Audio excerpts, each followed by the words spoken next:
Vereador Neto Planalto, um dos mais bem votados em Caucaia, e na sessão ordinária desta terça-feira, hoje é o dia 10 de agosto, e o vereador apresenta um projeto de ultra importância para a classe estudantil, para a sociedade de Caucaia, que é o projeto Disque Denúncia contra qualquer violência contra as crianças nas escolas.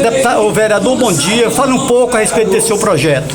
Bom dia a todos os caucaenses, dizer do nosso privilégio de estar aqui nessa casa legislativa representando esse povo. E esse Disque Denúncia tem o intuito de buscar uma diminuição nesses assédios, nesses atos sexuais, que não existe um local adequado. Quando a pessoa quer fazer um assédio, não escolhe em escola, é dentro de casa, é em todo local. Hoje nós estamos buscando que a Secretaria de Educação faça uma equipe para que procure coibir esses assédios sexuais nas escolas e creches do município de Caucaia.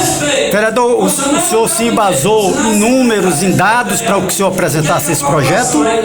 É porque você sabe que hoje o índice de assédio sexual, de crime contra a criança e adolescente, não só em Caucaia, mas em todo o Brasil, tem aumentado. E isso, nós estamos buscando a rede pública municipal que tenha realmente um compromisso com as crianças e adolescentes desse município e que realmente procure coibir esse tipo de atos sexuais nas escolas desse município de Caucaia. Ok, vereador, lhe parabenizamos pela iniciativa, que o seu projeto seja aprovado e que seja benéfico para as nossas crianças. Eu que agradeço o espaço que tem e tenho certeza que o grupo vai ser muito sensível e nós precisamos fazer com que essa cidade realmente cresça a nível desse projeto de lei, que realmente saiu do papel e realmente venha a acontecer no município de Caucaia.